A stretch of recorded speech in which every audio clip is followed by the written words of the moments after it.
जय जिनेंद्र दोस्तों, कैसे हो आप सब। आई नो आप सब बहुत अच्छे होंगे और मेरे वीडियो हमेशा देखते होंगे। हमने अभी तक 6 द्रव्य यानी षट द्रव्य के विषय में 5 वीडियो बना ली है, जिसमें हमने द्रव्य किसे कहते हैं, धर्मास्तिकाय, अधर्मास्तिकाय, आकाशास्तिकाय और कालास्तिकाय, इन सभी को संक्षिप्त रूप में जाना है। हाँ, इसे हम पूर्ण रूप से नहीं जान पाए हैं, हमने बस इसका जो कॉन्सेप्ट है उसे समझा है। धर्मास्तिकाय, अधर्मास्तिकाय, आकाश, काल, द्रव्य, ये इसका जो मूल है उसे हम जान पाए। अगर आपको किसी भी ने पूछ लिया धर्म क्या है, अधर्म क्या है, या काल क्या है, या द्रव्य किसे कहते हैं, या आकाश क्या है, इसके विषय में अगर आपको कुछ भी पूछा जाए तो आप ये बता सकते हो। हमने उसका जो मूल है ना उसे अच्छे से पढ़ लिया है। अब हम इसी विषय को आगे बढ़ाते हुए आज हम 5वें द्रव्य पुद्गल द्रव्य के बारे में जानेंगे। तो चलिए शुरुआत करते हैं। तो सबसे पहले पुद्गल यानी क्या, पुद्गल किसे कहते हैं। आपने ना व्याख्यान में बहुत बार सुना होगा पुद्गल पुद्गल पुद्गल, और अगर आपने कोई थोकड़े और भी सीखे होंगे तो उसमें भी बहुत बार आता है पुद्गल है, पुद्गल है, पुद्गल है। पर क्या है ये पुद्गल, तो आज हम इसे समझते हैं। देखो, सबसे पहले हम इसकी 3 व्याख्या समझते हैं, इसके बाद में हम इसे एक एक करके डिफाइन भी करेंगे। तो सबसे पहली व्याख्या है, परमाणु या अणु के समूह को पुद्गल कहते हैं। परमाणु या अणु के समूह को पुद्गल कहते हैं। दूसरी व्याख्या है, देखिए जो ये पुद्गल जो शब्द है ना, ये संस्कृत और प्राकृत से आया है और ये 2 शब्दों को मिलकर बना है पुद्गल। तो देखो, सबसे इसे हम अलग करेंगे, पुद और गल, इस दोनों को अलग कर दिए। तो पुद्गल का मतलब क्या है, मिलना, जुड़ना, एकाकी भाव होना, उसे पुद कहते हैं।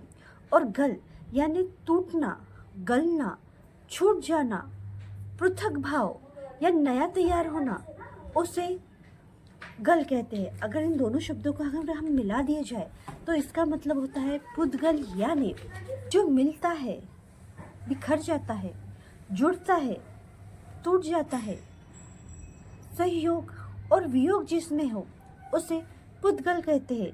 जो नया और पुराना होता रहे उसे पुद्गल कहते हैं। यह है दूसरी व्याख्या। तीसरी व्याख्या है, जिसे हम इंद्रियों से जान सके या जिसमें 5 प्रकार के, या जिसमें वर्ण, गंध, रस, स्पर्श आदि हो, उसे पुद्गल कहते हैं। देखो, सबसे पहली व्याख्या क्या है, परमाणुओं के समूह को पुद्गल कहते हैं। दूसरी व्याख्या क्या है, पुद्गल यानी जो मिलता हो, बिछड़ता हो, जुड़ता हो, टूटता हो, सहयोग वियोग हो, जो नया और पुराना होता हो, जो गलता हो और नए को प्राप्त होता हो, उसे पुद्गल कहते हैं। तीसरी व्याख्या क्या है, इंद्रियों से जिसे हम जान सके या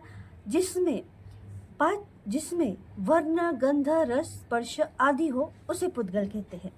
देखो, हम संसार में जितनी भी वस्तुएं देख रहे हैं, हम आज जो भी देख रहे हैं, वो सब की सब पुद्गल अस्तिकाय है। ये सारी पुद्गल है। चाहे हमारा घर हो, मकान हो, दुकान हो, गाड़ी हो, फर्नीचर हो, कुछ भी जो भी हम देख रहे हैं, पेड़ है, पौधे है, हमारे कपड़े, हमारा इतना तक हमारा शरीर जो है वो भी पुद्गल ही है। हर एक चीज़ पुद्गल है। मतलब अभी तक हमने देखा कि ये जो संसार है ये 6 द्रव्यों से मिलकर बना है। अभी तक हमने 4 जो है द्रव्यों को देखा, धर्म, अधर्म, काल और आकाश। धर्म, अधर्म, काल और आकाश, हमने इन 4 द्रव्यों को देखा। ये 4 द्रव्य कैसे हैं, ये दिखते नहीं, अमूर्तिक है, मूर्तिक नहीं है, इसे हम देख नहीं सकते, ये दृश्यमान नहीं है, इसमें वर्ण, गंध, रस, स्पर्श कुछ नहीं है, इसलिए हम उसे देख नहीं सकते। पर संसार में हम जो भी कुछ देख रहे हैं, पर्वत देख रहे हैं, मिट्टी देख रहे हैं, पानी देख रहे हैं, हवा देख रहे हैं, ये सब जो भी हम देख पा रहे हैं ना, वो सब के सब पुद्गल है। इवन जो मैं बोल रही हूँ, जो मेरे शब्द निकल रहे हैं, वो शब्द जो है ना, वो भी पुद्गल है। पुद्गल तो चलो, शब्द तो बहुत दूर की बात है, पर जो हम प्रकाश देख रहे हैं, सूरज का प्रकाश, ये चांद की जो रोशनी है, चांदनी की जो रोशनी है, वो भी पुद्गल ही है, वो भी पुद्गल ही है। मतलब हमारी जो छाया गिरती है ना, वो भी पुद्गल है। मतलब आप ये समझ लो, सीधा सीधा हम आज जितनी भी वस्तुएं संसार में देख रहे हैं वो सब की सब पुद्गल है और कुछ नहीं। ये सब पुद्गल असंख्य परमाणुओं के मिलने से बना है। जैसे कि अब हम पहली व्याख्या हमने सबसे पहले समझी थी कि परमाणु यानी कि पुद्गल यानी क्या, परमाणुओं के समूह को पुद्गल कहते हैं, राइट। सबसे पहली हमारी ये थी। अब हम इसे डिफाइन करते हैं कि कैसे। सबसे पहले परमाणु किसे कहते हैं? परमाणु यानी पुद्गल का सबसे छोटा अंश जिससे दो विभाग नहीं कर सकते। जैसे हमने समय का देखा था कि काल का देखा था कि समय काल का सबसे छोटा अंश है, उसके हम दो विभाग नहीं कर सकते और जिसे हम जान भी नहीं सकते, वो इतना सूक्ष्म है। वैसे ही पुद्गल का सबसे छोटा अंश वो है परमाणु। परमाणु इतना सूक्ष्म है, इतना छोटा है कि उसके अगर हम दो विभाग करना चाहे तो नहीं कर सकते और हम उसे जान ही नहीं सकते। वो इतना छोटा सूक्ष्म है, हम उसे देख ही नहीं सकते।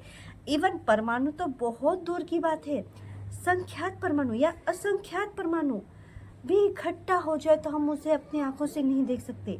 अनंत परमाणु जब इकट्ठा हो जाए और उसमें अष्टस्पर्शीपना उत्पन्न हो जाए तभी हम देख सकते हैं, वरना जो परमाणु है, जो असंख्यात या अनंत परमाणु एक साथ इकट्ठा होने पर भी हम उसे नहीं देख सकते अगर उसमें अष्टस्पर्श उत्पन्न ना हो तो। और अनंत परमाणु जब इकट्ठा हो और उसमें अष्टस्पर्शी जो है वो उत्पन्न हो तभी हम उसे देख सकते हैं। अब जानते हो क्या, छोटे से छोटा कण अगर हम देख पा रहे हैं, एकदम बारीक से बारीक, हमें लगता है वो सबसे सूक्ष्म एकदम छोटा सा है, वो भी अगर हम देख पा रहे हैं तो वो जो कण है वो अनंत परमाणुओं के मिलन से बना हुआ कण है। वो कण जो हम देख पा रहे हैं वो अनंत परमाणु जब इकट्ठा हुए, एक साथ मिले, तब हम उसे देख पा रहे हैं और उसमें बादरपना उत्पन्न हुआ, मतलब वो अष्टस्पर्शी बना, तब हम उसे देख पा रहे हैं। जो चौस्पर्शी होता है हम उसे नहीं देख सकते। देखो, चौस्पर्शी और अष्टस्पर्शी, इसके बारे में अगर आप डिटेल में जानना चाहते हैं तो इसका एक रूपी और रूपी का मैंने एक पूरा थोकड़ा बनाया है। आप प्ले लिस्ट में जाएंगे तो आपको उसमें वो रूपी और रूपी का थोकड़ा मिल जाएगा। उसमें आप इसे अच्छे से समझ सकते हैं कि हम कौन से परमाणुओं को देख सकते हैं और कौन से परमाणु को नहीं देख सकते, कौन से परमाणु को नहीं देख सकते। आप उसे बहुत अच्छे से डिटेल में समझ सकते हैं। जैसे देखिए ना, आटा है, आटे की एक एक कण को आप देख सकते हो क्या? नहीं देख सकते, वो इतने छोटे छोटे सूक्ष्म होते। जब आटा जो इकट्ठा होता है पूरा एक किलो 1.5 किलो हम एक डब्बे में भरते हैं, ऐसे इकट्ठा करते हैं, तब वो हमें देख सकते। उसका एक एक कण हम देख सकते हैं क्या कि हाँ ये आटे का एक कण है, 2 कण है, वो कितनी सूक्ष्म है एक एक कण। अगर एक एक कण हम अगर देखने जाए तो कितना सूक्ष्म है, अगर हम उसे देखें तो मतलब वो एक एक कण अनंत परमाणुओं का जब मिलन हुआ, मतलब मिक्स हुए वो, तब वो कण दिखता है। ये जो दुनिया हम जितने भी देख रहे हैं ना, वो सभी परमाणुओं का मिलन। अणु और परमाणु दोनों एक ही है। जैसे परमाणु जो है ना, वो अकेला अगर है तो परमाणु, और वो स्कंध के साथ अगर जुड़ा है तो उसे अणु कहते हैं। अगर अकेला है तो वो परमाणु है और स्कंध के साथ जुड़ा है तो उसे अणु कहते हैं। ये है अणु और परमाणु एक ही है। ऐसे इसके बारे में हम पूरे डिटेल में अगली वीडियो में समझेंगे, जो आगे आएंगे जब ये पूरे 6 वीडियो ख़त्म हो जाएंगे।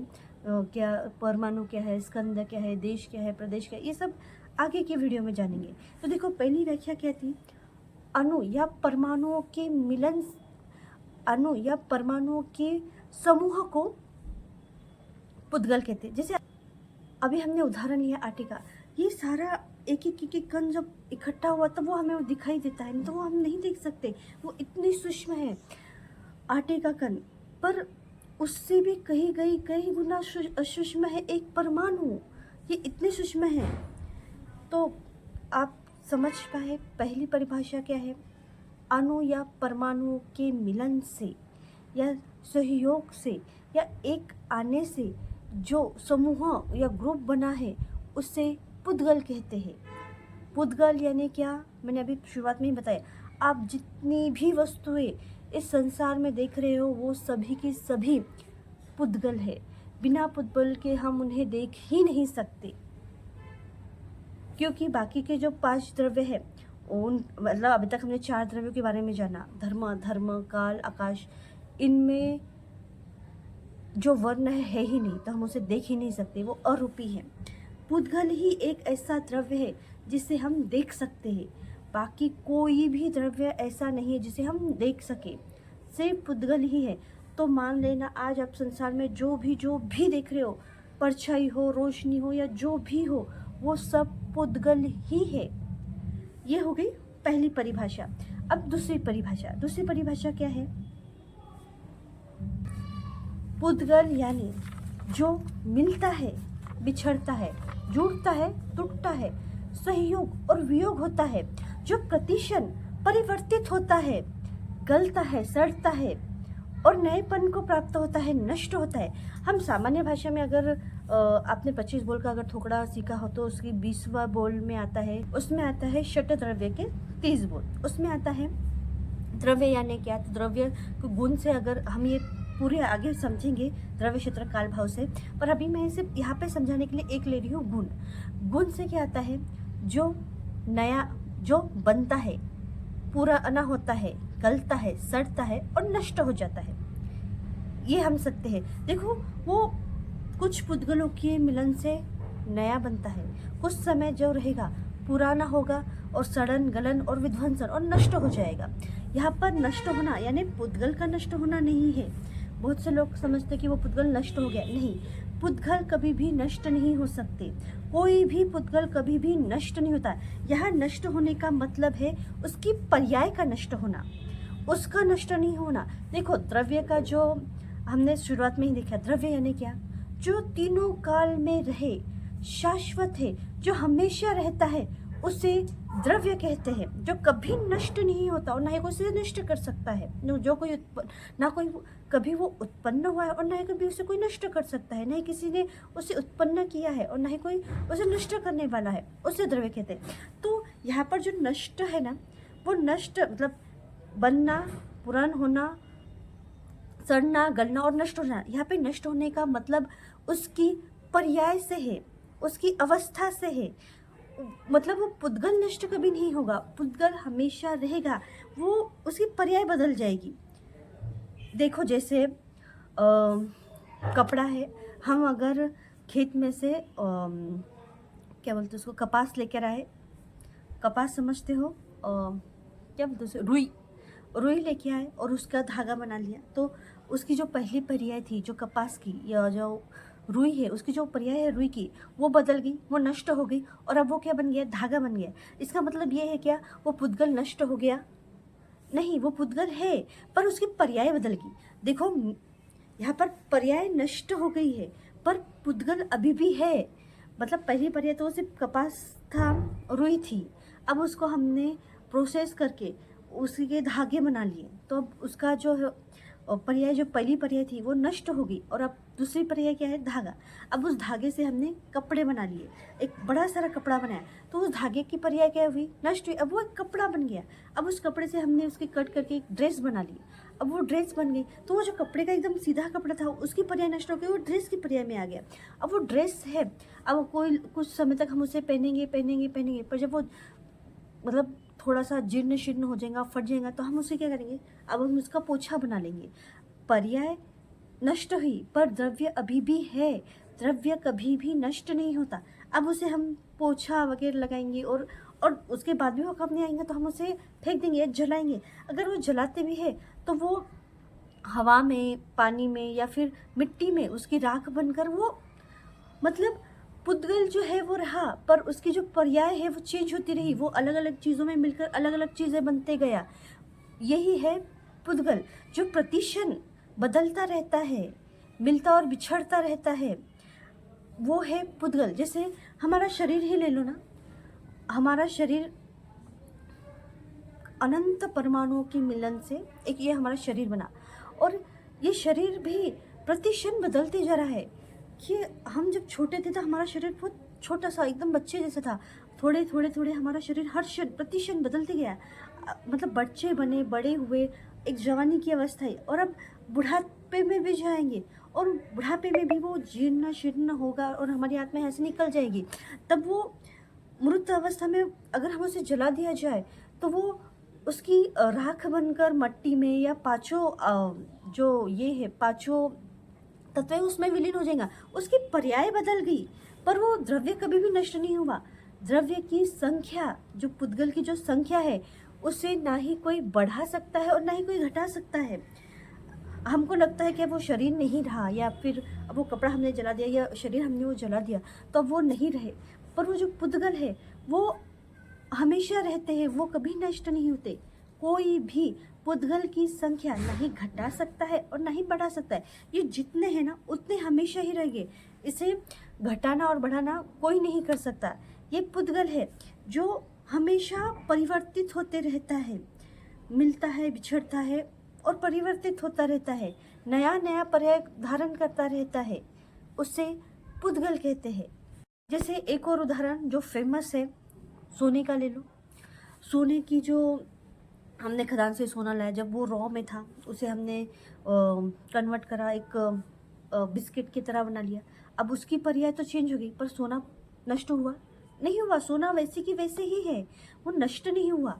अब उस बिस्किट के हमने चूड़ियाँ बना ली, कुछ समय हमने उसे पहना, और थोड़े दिन बाद नहीं, हमें लगा कि अब उसे हार बना ले, तो उसका हमने हार बना लिया। उसकी पहली जो पर्याय है वो नष्ट हो चुकी है। अब दूसरी पर्याय, मतलब नई पर्याय आती गई और पहली पर्याय नष्ट होती गई, इसलिए यहाँ पे नष्ट कहा गया है। इसका मतलब बहुत से लोग सोचते हैं कि वो पुद्गल नष्ट होता है, खत्म हो गया। नहीं, पुद्गल कभी नष्ट नहीं होता, उसकी पर्याय नष्ट होती है। वो चेंज हो गया और वो हार में बदल, अब हार पसंद नहीं आया, हमने उसके इयररिंग्स बना लिए, कुछ भी हमने नया नया बनाते गए। तो जो सोना है उसका अस्तित्व वैसे की वैसे ही रहा, पर पर्याय बदलती गई बस। और भी बहुत सारे उदाहरण हैं जिसे हम समझ सकते हैं। तो पुद्गल यानी क्या?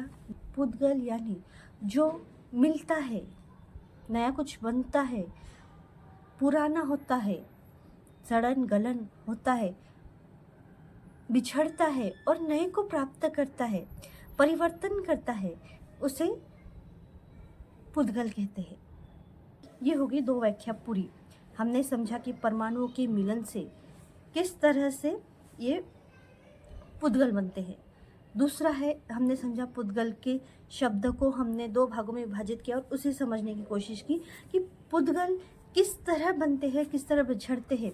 वो ये कंटिन्यू चल रहा है पूरे संसार में कि कुछ बन रहे, बिगड़ रहे, नया नया होते जा रहा है। क्योंकि हम संसार में देख रहे हैं ना, कितनी हर रोज़ कुछ ना कुछ नया दिख रहा है, कुछ ना कुछ नया हो रहा है। वो सब ये पुद्गल के परिवर्तन के कारण ही हो रहा है सारी चीज़ें। जैसे मैंने रोशनी कही, चांद की रोशनी, सूरज, ये वातावरण, ठंड हवा, ये सब जो हो रहा है ना, ये सब पुद्गल के परिवर्तन से ही होता है। ये होगी हमारी दूसरी परिभाषा। अब तीसरी परिभाषा, जिसे हम इंद्रियों से जान सकते हैं या जिसमें वर्ण गंध रस स्पर्श होता है। देखिए, अभी तक हमने 4 द्रव्य देखे, तो उसमें हमने सब में देखा कि ये कैसे है, भाव से वर्ण रहित, वर्ण गंध रस स्पर्श रहित। हमने अब तक देखा था वर्ण गंध रस स्पर्श रहित, पर पुद्गल में वर्ण गंध रस स्पर्श है, ये सहित है। इसी कारण हम उसे देख पाते हैं। अगर इनमें वर्ण गंध रस स्पर्श न हो तो हम उसे देख ही नहीं पाते। ये हमारे पांचों इंद्रियों से हम इसे जान सकते हैं। जैसे देखिए ना, आंखों से हम इसे देख सकते हैं। जो पुद्गल है इसमें 5 ही प्रकार के वर्ण है, जो हम इसे सूंघ भी सकते हैं, हम वस्तुओं को सूंघ सकते हैं। तो इसमें दोनों प्रकार की सुगंध है, पुद्गल में दोनों ही प्रकार की सुगंध है। तो हम जिह्वा से हम उसे जिह्वा से हम इसे टेस्ट कर सकते हैं। तो इसमें 5 ही प्रकार के टेस्ट है। स्पर्श, इसमें 8 ही प्रकार के स्पर्श है। पुद्गलों में 8 ही प्रकार के स्पर्श होते हैं। जैसे मैंने पहले कहा था कि चौस्पर्शी और अष्टस्पर्शी 2 प्रकार के हैं। तो जो चौस्पर्शी उसमें सिर्फ 4 ही प्रकार के स्पर्श होंगे, और अष्टस्पर्शी होंगे उसमें ये सारे स्पर्श पाए जाएंगे। तो चौस्पर्शी, अष्टस्पर्शी ये थोड़ा सा और ज़्यादा डीप में है। अगर आपको सीखना है तो लिंक मैंने जैसे पहले ही कहा, लिंक डिस्क्रिप्शन में डाल दूँगी, या फिर आप प्लेलिस्ट में भी जाकर अगर देखो रूपी और रूपी, तो आपको आसानी से मिल जाएगा, तो आप वहाँ पे से भी सीख सकते हो। तो ये है, देखो हम ये जो पांचों ही इंद्रियों से आज हम जो भी देख रहे हैं, सुन रहे हैं, सूंघ रहे हैं, चख रहे हैं, ये सब हम पुद्गलों को ही कर रहे हैं। हमारा शरीर भी तो पुद्गल ही है, हम पुद्गल को ही तो देख रहे हैं, पुद्गल को पुद्गल से ही देख रहे हैं, क्योंकि हमारी आंखें भी तो पुद्गल ही है। पर हमारी आत्मा के कारण हम ये सब कर पा रहे, वरना ये शरीर तो जड़ ही है। हम जैसे निकल जाएंगे तो ये शरीर फिर से जड़ ही बन जाएगा। हमारी आत्मा के कारण ये हलचल देख सुन सकता है। हमने अभी तक ये तीनों व्याख्या देख ली, आपको आई होप समझ में आई होंगी। पुद्गल जो है परमाणुओं के मिलन से बना है। फर्स्ट, पुद्गल जो है सड़न बनता है, पुराना होता है, सड़ता है, गलता है और बाद में सड़ता है, गलता है, नष्ट हो, उसकी पर्याय नष्ट होकर नया बनता है। यह है परमाणु। परमाणु यानी क्या? परमाणु यानी क्या? जो पूरन, गलन, सड़न और नष्ट यानी पर्याय की अपेक्षा से नष्ट और नवीन उत्पन्न होता है, उसे पुद्गल कहते हैं। थर्ड व्याख्या, जिसमें वर्ण, गंध, रस, स्पर्श हो, उसे जिसमें वर्ण, गंध, रस, स्पर्श हो, उसे हम पुद्गल कहते हैं। और हम पांचों ही इंद्रियों से उसे जान सकते हैं, हम कानों से वो सुन सकते हैं। जो शब्द मैंने पहले ही कहा, शब्द भी जो है वो पुद्गल है। शब्द भी जो है वो पुद्गल है। आप संसार में जितनी भी वस्तुएं देख रहे हैं, मैंने कहा था परछाई, अंधकार जो है, जैसे मैंने कहा प्रकाश भी पुद्गल है, वैसे अंधकार की भी पुद्गल है। जैसे ये हम रात होती है ना, तो वो अंधकार के पुद्गल है, और जो सुबह होती है वो प्रकाश के पुद्गल है। ये सारे पुद्गलों का खेल है। जो हम रोशनी देख पा रहे हैं, हम जो परछाई देख पा रहे हैं, हर चीज़ जो भी आप मतलब बहुत सारी चीज़ें तो मैं बोल नहीं पा रही हूँ, पर जितनी भी चीज़ें आप पांच इंद्रियों से महसूस कर पाते हो, वो सारी की सारी पुद्गल हैं। और कुछ पुद्गल तो ऐसे हैं, जैसे मैंने पहले कहा, चौस्पर्शी, उसे हम नहीं जान सकते, वो केवल ज्ञानियों का विषय, जो ज्ञानी है वो ही उसे जान सकते हैं, ऐसे वर्णन आता है। देखो, अब पुद्गल के भी 5 भेद हैं। वर्ण, गंध, रस, स्पर्श से पुद्गल के भी 5 भेद हैं। द्रव्य से, क्षेत्र से, काल से, भाव से। तो देखो, द्रव्य से ये अनंत है। जैसे अभी तक हमने देखा था कि धर्म, अधर्म, काल और आकाश में कि ये पुद्गल से एक ही, क्योंकि ये जो पूरे लोक में है ना, एक ही है। अब पुद्गल एक नहीं है, ये द्रव्य से अनंत है। कैसे? तो देखो, सब अलग अलग है ना। जैसे ये मेरा शरीर है इतना, ये अलग पुद्गल है। कुछ ये कपड़ा है, ये अलग पुद्गलों से बना है, या कुछ और अलग पुद्गलों से, गाड़ी अलग पुद्गलों से बनी है, वो बिल्कुल डिफरेंट है। घर अलग पुद्गलों से बना है, वो बिल्कुल अलग है। तो पुद्गल जो है ना, अलग अलग है। जैसे धर्म में कैसे था, धर्मस्थिका, ये पूरे लोक में एक ही है, कहीं पे ऐसे अलग नहीं है उसको कि इतना साइड का धर्म अलग, इतना साइड का धर्मस्थिका अलग, इतना साइड का आकाश अलग, इतना साइड का काल अलग, ऐसा कुछ नहीं था, सब एक जैसा था। पर यहाँ पर कैसे पुद्गल सब अलग अलग है, सब अलग अलग है, इसलिए ये अनंत है। परमाणु अनंत है, इसलिए ये पुद्गलों के समूह से बना है, इसलिए पुद्गल जो है ना, सब अलग अलग अलग अलग है। इसलिए पुद्गल जो है, परमाणु जो है, सब अलग अलग है, इसलिए पुद्गल अनंत है। और द्रव्य से ये अनंत है। क्षेत्र से लोक प्रमाण, ये सिर्फ लोक में ही है, लोक के बाहर नहीं। जैसे धर्म, अधर्म, काल, ये सिर्फ लोक में ही है, वैसे ही जो पुद्गल है ये भी केवल लोक में ही है, लोक के बाहर पुद्गल नहीं है। द्रव्य, क्षेत्र और काल से ये भी सभी के समान हमेशा से था, हमेशा है, हमेशा रहेगा, शाश्वत है। द्रव्य, क्षेत्र, काल। भाव से ये वर्ण, गंध, रस, स्पर्श सहित रूपी, अजीवी और शाश्वत है, इसमें जान नहीं है। ये देखो, हमने अभी जो परिभाषा तीसरी जो व्याख्या पढ़ी थी, उसमें क्या था, जिसमें वर्ण, गंध, रस, स्पर्श है, वो पुद्गल है।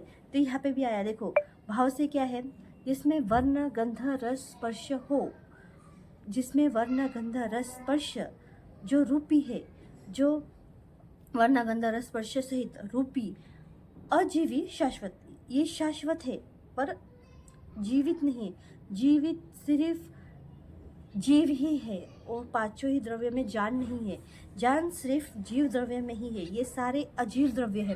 पुद्गल भी अजीव द्रव्य है, मेरा शरीर अजीव द्रव्य है, पर मेरी आत्मा इसके अंदर होने से ये चल फिर बोल और देख पा रही है। पर ये जैसे मेरी आत्मा निकल जाएंगी ये फिर से जड़ बन जाएगा, ये जड़ ही है, ये जड़ ही है, चेतन ही, चेतन सिर्फ और सिर्फ आत्मा जीव ही होता है, बाकी कोई नहीं।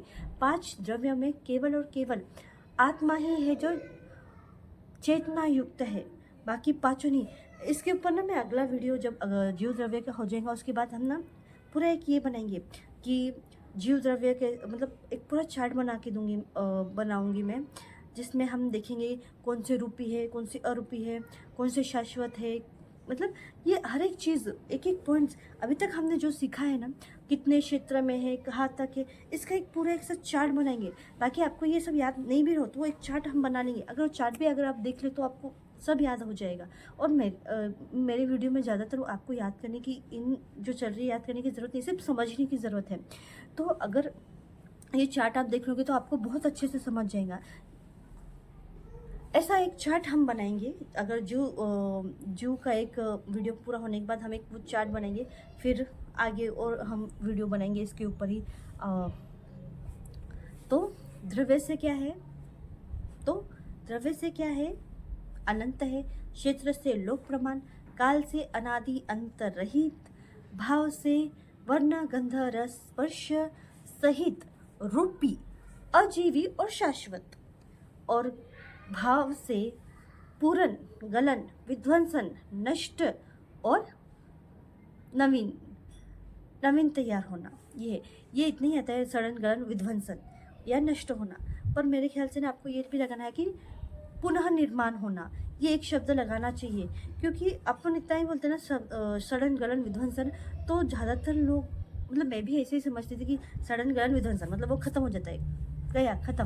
पर जैसे जैसे हम पढ़ते गए तो उसमें पता चला कि पुद्गल कभी भी नष्ट नहीं होता, वो हमेशा रहता है। तो मुझे एक महाशय ने भी कहा था कि कभी भी बोलते वक्त ऐसे बोलो कि सड़न गलन विध्वंसन, पूरन सड़न गलन विध्वंसन और नवीनीकरण, इसे पुद्गल कहते हैं, मतलब जो नया तैयार होता है, नवीनीकरण।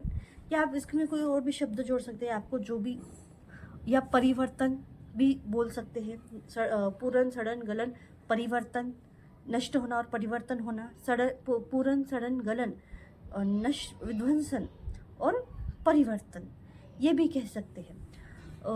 तो ये हुआ पुद्गल यानी क्या। हमने पुद्गल को बहुत संक्षिप्त में समझाया, ऐसे पुद्गल का बहुत विस्तार है, मतलब बहुत बड़ा है। मैं ये वीडियो बनाने के लिए इतनी सारी किताबें छान बनाई, तो उसमें मुझे इतनी सारी चीज़ें मिली, वो शायद मैं सब इतना बता नहीं पाऊँ, पर कभी कोशिश करेंगे कि हम वो सब भी इसमें जान पाए।